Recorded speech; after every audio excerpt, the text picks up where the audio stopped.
A hotel maid fell asleep on a black millionaire's bed. Then he unexpectedly walked in. The silence of the penthouse suite was a thick, heavy blanket, woven from threads of grief and insulated with money. It was a silence Elena wasn't used to. Her life was a cacophony of roaring buses, the demanding chime of the service elevator, and the constant, worried hum inside her own head. But here, on the 58th floor, the city's noise was a distant rumor. The only sound was the frantic beat of her own heart and the ghost of her son's cough, an echo from the panicked phone call minutes earlier. Her vision swam, the edges blurring from a dizzying cocktail of exhaustion and fear. She'd been on her feet for 16 hours, a double shift she couldn't afford to refuse. The plush, king-sized bed, with its crisp, impossibly white linens, looked less like a piece of furniture and more like a mirage. Just for a second, just to steady herself. She sank onto the edge of the mattress, the expensive memory foam yielding beneath her weight with a soft sigh. "Just 1 minute, Leo," she whispered to her son, who was miles away in a daycare he hated, his fever climbing. "Mommy just needs 1 minute." But what could a man who had lost everything possibly do for a woman who had nothing left to lose? The heavy oak door of the penthouse clicked open, the sound slicing through the quiet room. Julian Vance stepped inside, shrugging off the custom-tailored jacket that felt more like a suit of armor than clothing.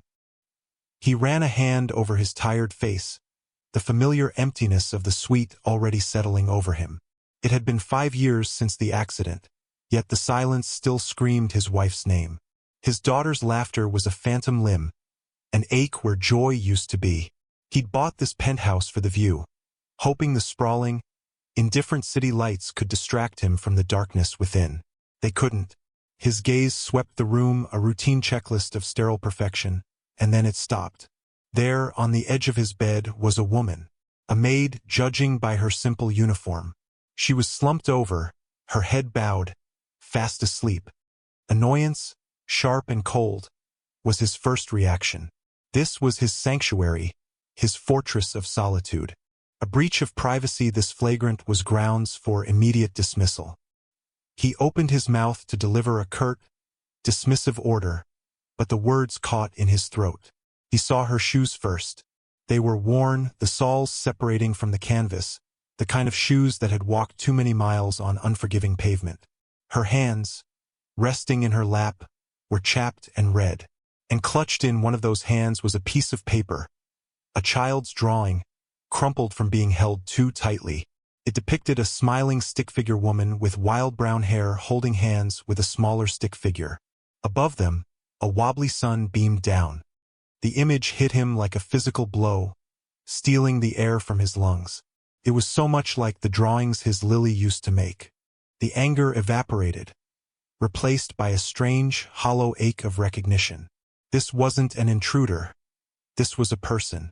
Tired person. He moved closer, his expensive leather shoes making no sound on the thick Persian rug.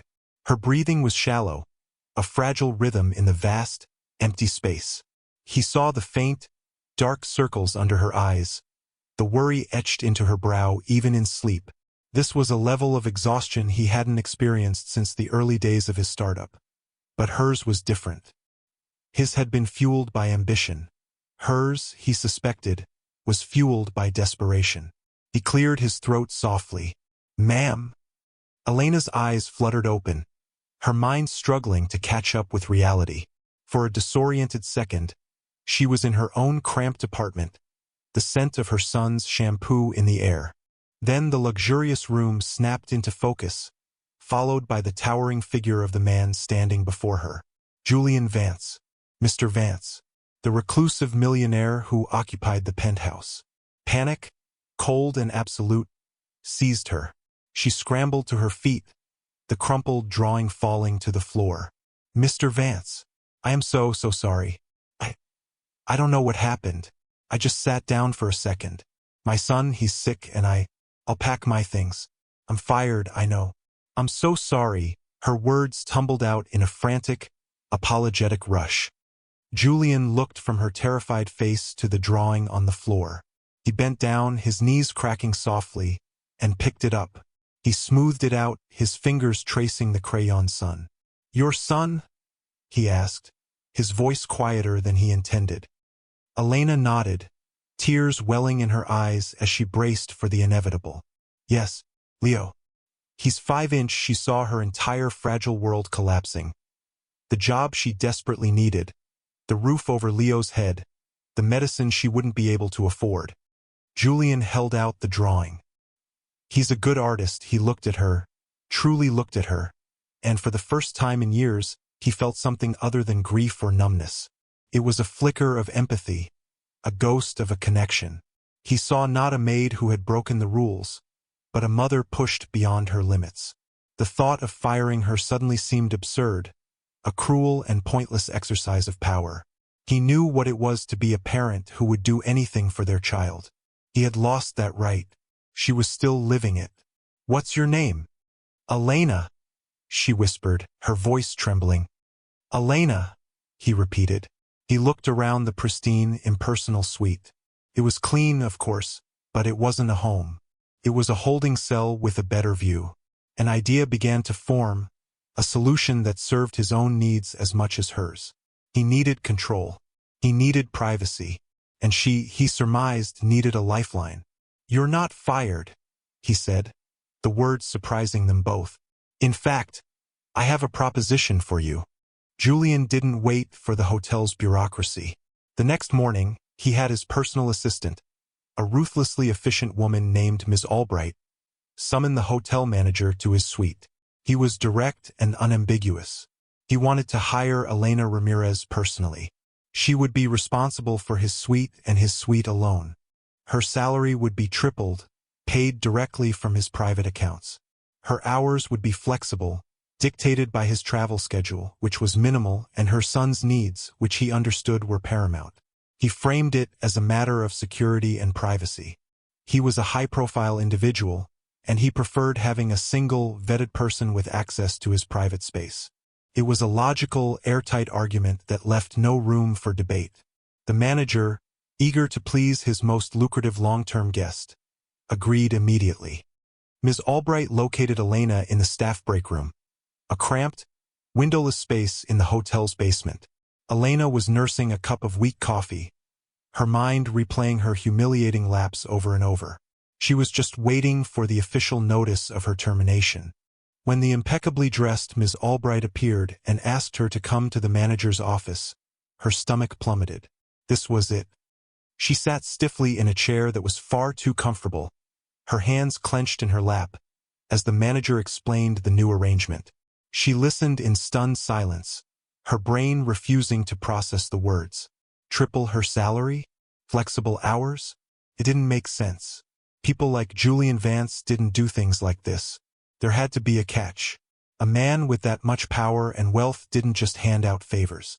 Her life had taught her that every act of kindness from the powerful came with invisible strings. I don't understand," she stammered, looking from the manager to Ms. Albright. "Why?" "Mr. Vance values his privacy," Ms. Albright said, her tone professional and devoid of emotion. "He finds the rotation of staff disruptive. He was impressed with your discretion." The word discretion hung in the air, a polite euphemism for, "He found you passed out and has decided not to ruin your life." Elena's mind raced. It was too good to be true. It felt like charity, and her pride, one of the few things she had left, bristled at the thought. But then she thought of Leo. She thought of the damp patch on their apartment ceiling that was slowly growing, of the cheap macaroni and cheese that was their dinner most nights, of the constant worry that gnawed at her, day and night. Triple her salary would be life-changing. It would mean a better apartment in a safer neighborhood. It would mean fresh fruit and vegetables. It would mean she could be home to put her son to bed every night. How could she say no to that? How could she let her pride stand in the way of her son's well-being? "Okay," she said, her voice barely a whisper. "I accept." Her first day in her new role was unnerving. She arrived at the penthouse to find a keycard and a typed note waiting for her on the marble entryway table. The note was from Julian. It was brief and formal, outlining a few preferences. He liked a specific brand of coffee, preferred his papers arranged on the left side of his desk, and asked that she not disturb the photograph on his nightstand. He would be out for the day. She was to work whatever hours were convenient for her and let herself out. The silence of the suite felt different now. It was no longer just a quiet space. It was a space filled with the unspoken presence of its owner. As she cleaned, she found herself observing the small details of his life. He was neat, almost obsessively so. His books were arranged by subject. His clothes hung with meticulous precision. But there was no clutter, no personal touches, no sign of a life being lived. It was a beautiful, sterile container for a man's grief. The only personal item was the one he had mentioned, a silver-framed photograph on the nightstand. Elena hesitated, then allowed herself a glance. It was a picture of Julian with a woman who had a radiant smile and a little girl with bright, laughing eyes, perched on his shoulders. The girl was holding up a crayon drawing of a flower. Elena's heart ached for him, for the happy man in the photograph who no longer seemed to exist. A week into the new arrangement, Julian conducted his quiet test. He left a stack of $100 bills on his home office desk, partially tucked under a financial report but still clearly visible. It was a significant amount of money, more than Elena made in a month at her old job. He told himself it was a prudent security measure. He needed to know he could trust the person who had complete access to his home. But a deeper part of him knew it was more than that. He wanted her to pass. He wanted his initial instinct about her, that she was a person of integrity, beaten down by circumstance but not broken by it, to be proven right. Elena saw the money immediately. Her breath caught in her throat. Her first thought was of Leo's winter coat from last year, which was already too small, its sleeves halfway up his forearms. She thought of the overdue electricity bill tucked inside her purse. The cash on the desk was a quick, easy solution to so many of her problems. No one would ever know. He probably wouldn't even miss it. The temptation was a physical thing, a tightening in her chest. But then she thought of Leo's face, of the way he looked at her with such complete and utter trust. What kind of mother would she be if she stole? What kind of lesson would that teach him? Her integrity was the only inheritance she could give him. She carefully cleaned the desk, dusting around the stack of bills, not allowing her fingers to so much as brush against them. She treated it as if it were a permanent part of the furniture. When Julian returned that evening, the first thing he did was go to his desk. The money was exactly where he had left it, untouched. The desk around it was spotless. A slow smile touched his lips, the first genuine smile in a very long time. He felt a sense of relief that was surprisingly profound. He had been right about her. Elena, however, remained cautious. The job was a godsend, but the man himself was an enigma. He was polite but distant, his conversations with her brief and formal. She felt like a ghost in his home, visible only when he needed something. She was grateful, deeply grateful, but she kept her guard up, maintaining a professional distance. She was the help, he was the employer. It was a line she knew she must never cross.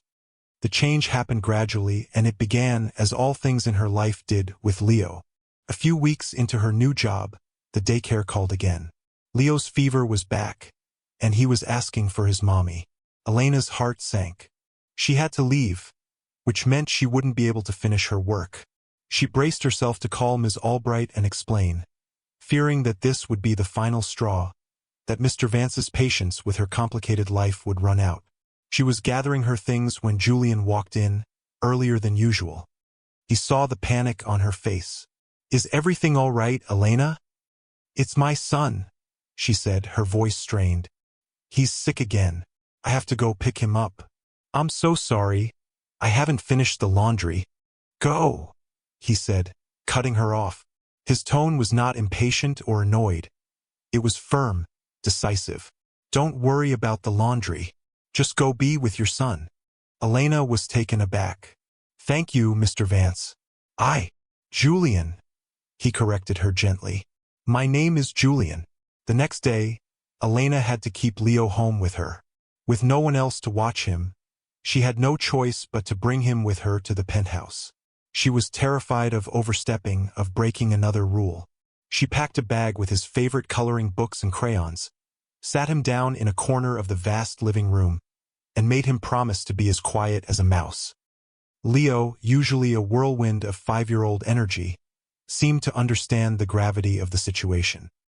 He sat dutifully at the large coffee table, his small legs dangling far above the floor, and began to draw. Elena worked quietly, her ears tuned to his every rustle and sniffle, her anxiety a knot in her stomach. She expected Julian to be annoyed by the intrusion, by the presence of a child in his pristine, silent world. But when Julian came home and saw Leo, a strange look crossed his face. It wasn't anger.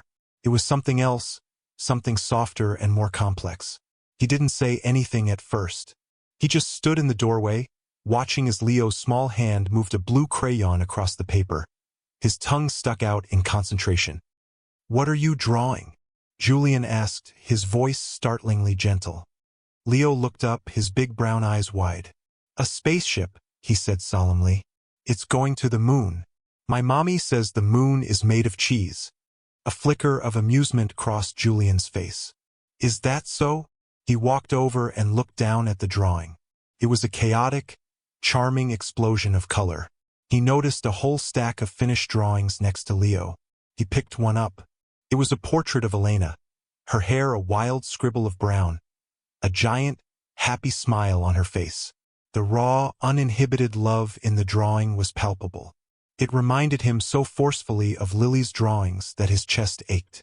Lily used to draw pictures of her mother, Sarah, with just that same adoring perspective.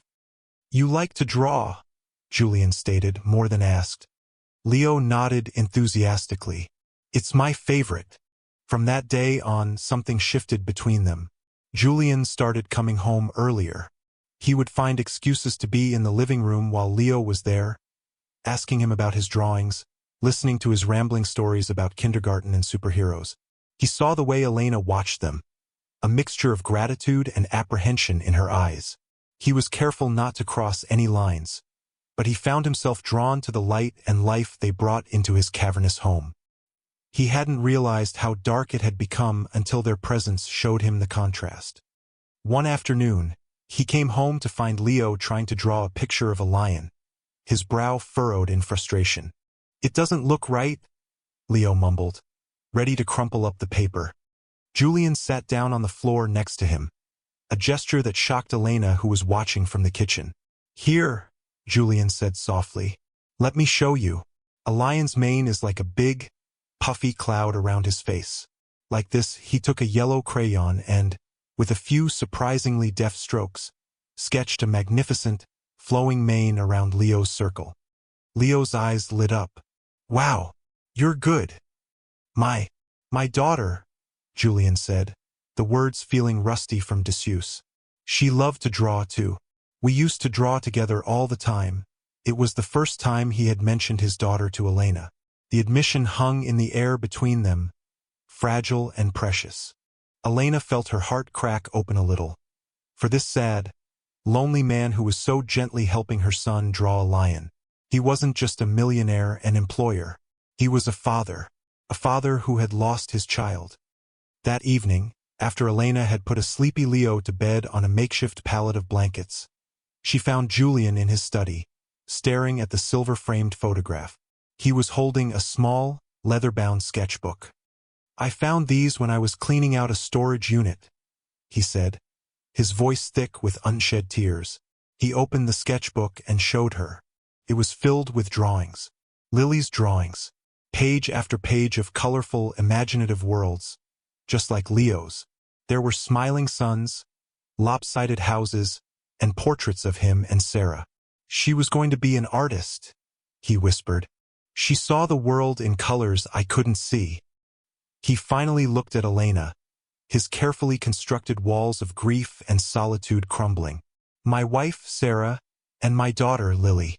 They died in a car accident 5 years ago." I was driving, the confession came out in a raw, broken whisper. "I was checking a message on my phone. Just for a second. 1 second.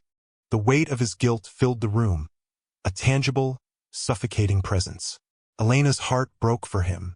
She sat down in the chair opposite him, her professional distance forgotten. There was no employer and employee in the room now. There were only two people, bound by a shared understanding of love and loss.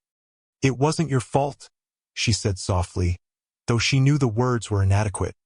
"Wasn't it?" he asked, his gaze distant. "I've spent every day since then asking myself that question.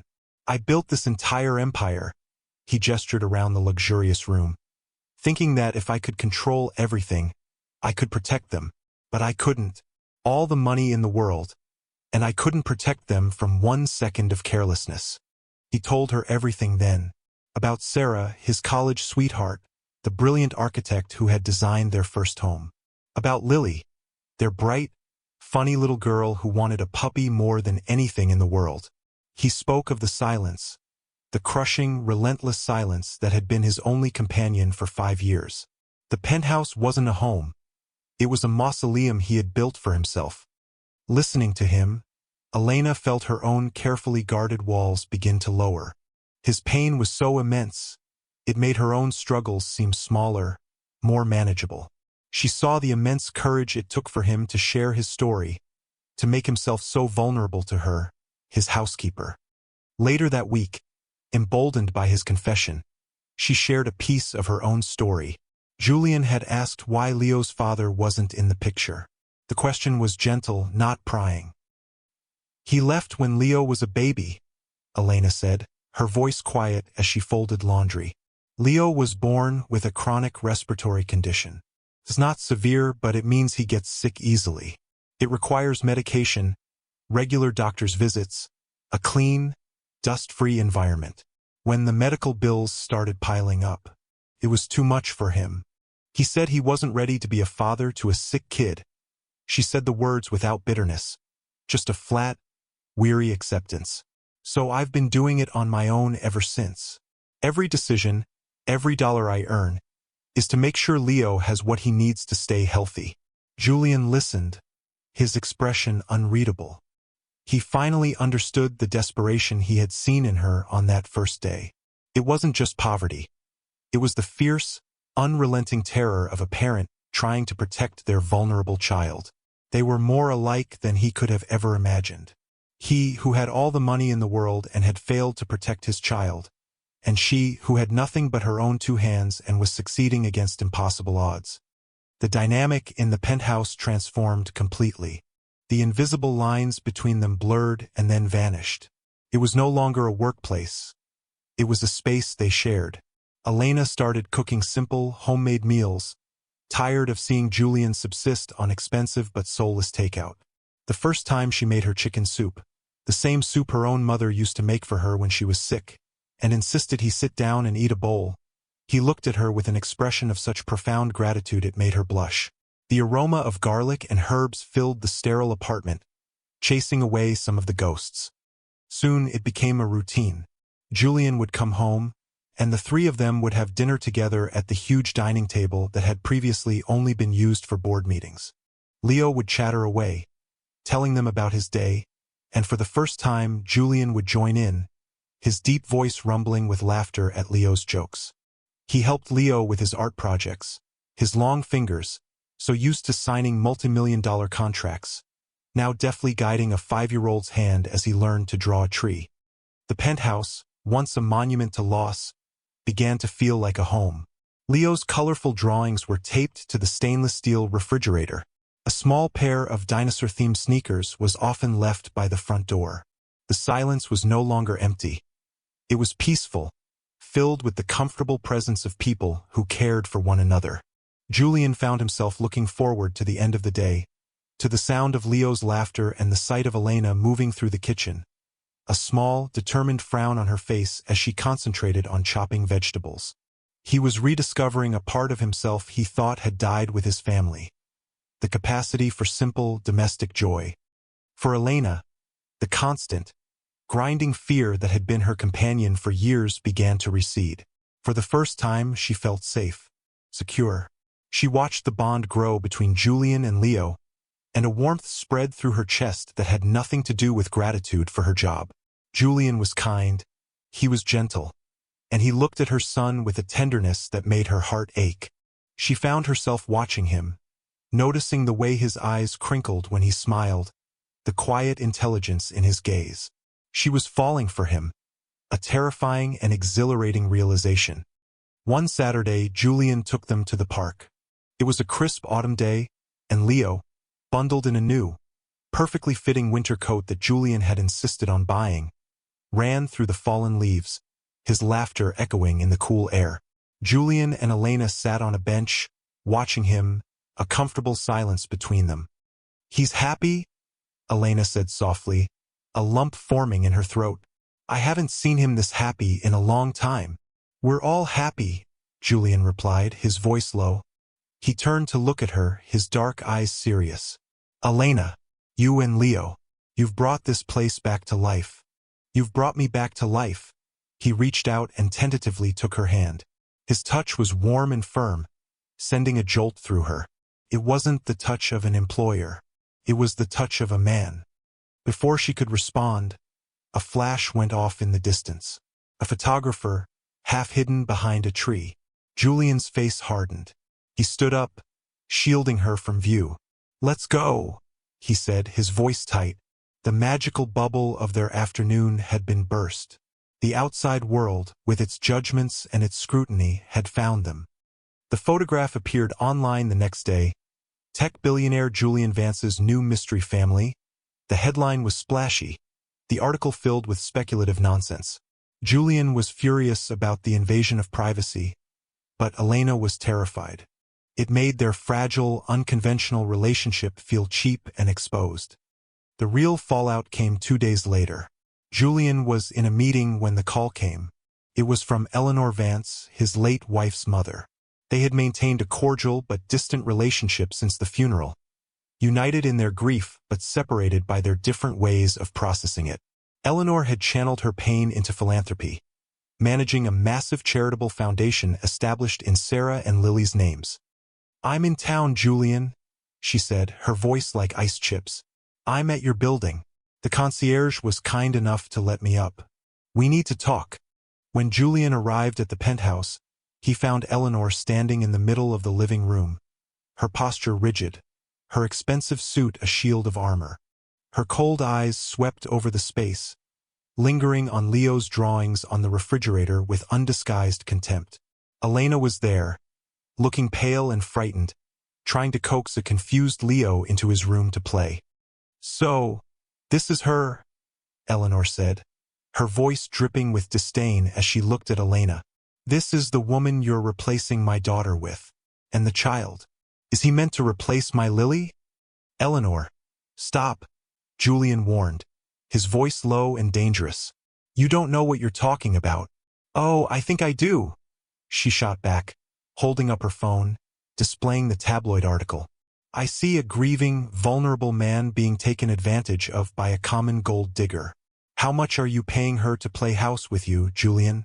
Does she charge by the hour?" The cruelty of the words struck Elena like a slap. Tears sprang to her eyes, and she quickly ushered Leo into his bedroom, closing the door behind them. "That's enough," Julian roared, his voice echoing in the large room. "Elena is a good, decent woman. She and her son have been through more than you can imagine. They are not a replacement. They are a second chance. For me, a second chance?" Eleanor laughed, a harsh, ugly sound. "My daughter and granddaughter are dead, and you're moving on with the help? Don't you see how this looks? It will destroy your reputation. It will tarnish Sarah's memory." Her grief had twisted into something bitter and possessive. She couldn't bear the thought of Julian finding happiness without the family she had lost. "You have to end this. Get rid of her." "Never," Julian said, his voice dropping to a steely whisper. "She's not going anywhere." But Eleanor was a formidable opponent. She had resources and influence of her own. If Julian wouldn't listen to reason, she would take matters into her own hands. She would protect her daughter's legacy, even if it meant destroying Julian's newfound happiness. The next afternoon, while Julian was at a critical board meeting he couldn't miss, Eleanor returned to the penthouse. She found Elena alone, quietly cleaning. She didn't waste time with pleasantries. "I know what you're doing," Eleanor began, her voice cold and precise. "You see a lonely, wealthy man, and you see a meal ticket for you and your child. I'm here to tell you that it's over." "You're wrong," Elena said, her voice trembling but firm. "I care about Julian, and he cares about us." Eleanor let out a dismissive scoff. "He's clinging to a fantasy. You're a reminder of what he lost. It's not healthy, and it's not fair to him, or to the memory of my daughter." She opened her designer handbag and pulled out a checkbook and a pen. "I am prepared to offer you a sum of money that will change your life. Enough for you to buy a house, get your son the best medical care, never work another day in your life. All you have to do is leave, disappear. Write him a note saying you found someone else, that it was all a mistake. It will be better for him in the long run." A clean break. Elena stared at the checkbook, horrified. "I would never do that." Eleanor's eyes narrowed. "Think very carefully. If you refuse, I will make this public. I will paint you as a manipulative schemer who preyed on a grieving man. I will hire lawyers who will dig into every corner of your life. Do you think Child Protective Services would be interested to hear about a single mother living in an unmarried man's home? A woman who once fell asleep on the job from exhaustion? I will drag you through the mud, and I will make sure you lose everything, including your son." The threat landed with sickening force. "Leo." She was threatening her with Leo. Elena looked at the cold, determined woman before her and saw a person who would stop at nothing. She could fight for herself, she could fight for her relationship with Julian, but she couldn't risk Leo. The thought of a custody battle, of having her fitness as a mother questioned by this powerful, ruthless woman, was a nightmare beyond imagining. All her life, every choice had been about protecting Leo. This was no different. Her own happiness didn't matter, only his safety. Tears streamed down her face as she nodded, defeated. "All right," she whispered. "I'll do it." She wrote the note, her hand shaking so badly the words were nearly illegible. It was short and cold, just as Eleanor had instructed. "Julian, I'm sorry. This was a mistake. I've met someone. Please don't try to find me." Eleanor placed the check on the table. It was for $5 million, an obscene amount of money. Elena looked at it with revulsion. She packed a small bag for herself and Leo, her movements numb and robotic. She took nothing that Julian had bought for them. As she walked out of the penthouse for the last time, leaving the keycard and the check on the table next to her cruel note, she felt her heart shatter into a million pieces. When Julian came home, the silence that greeted him was the old kind. The cold, dead, empty kind. A terrible premonition washed over him. He called Elena's name. Nothing. He saw the note on the table.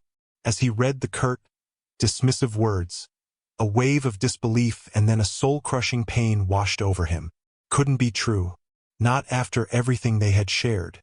He had been a fool. Eleanor had been right. He had let his loneliness blind him. Then he saw it. Lying next to the note was the check from Eleanor. For $5 million. Uncashed. And beside it a new drawing from Leo. It was a picture of the three of them.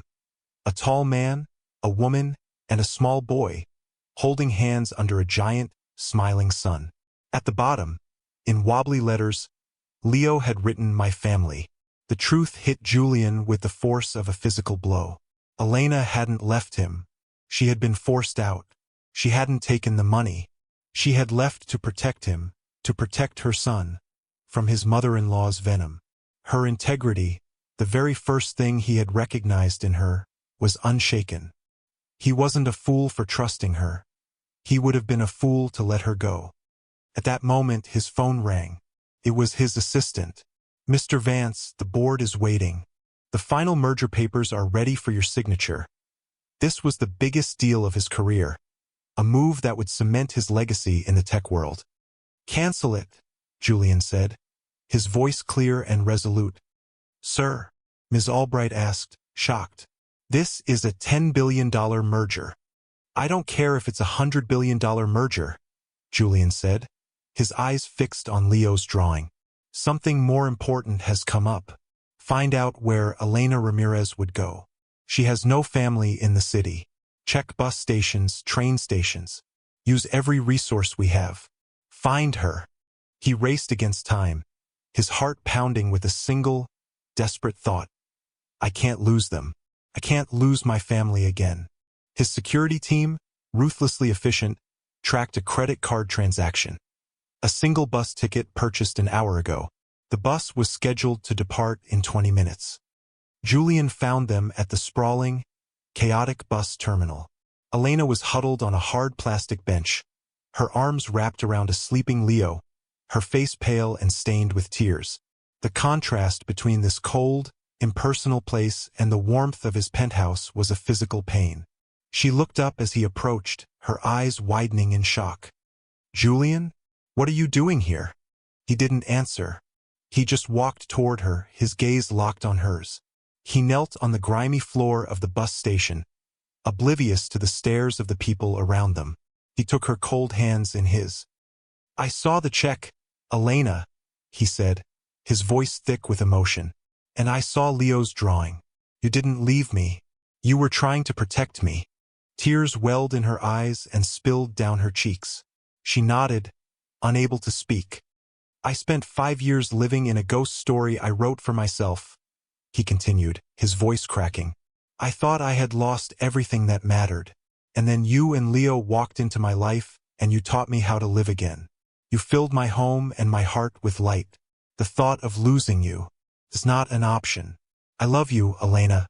I love you, and I love your son as if he were my own."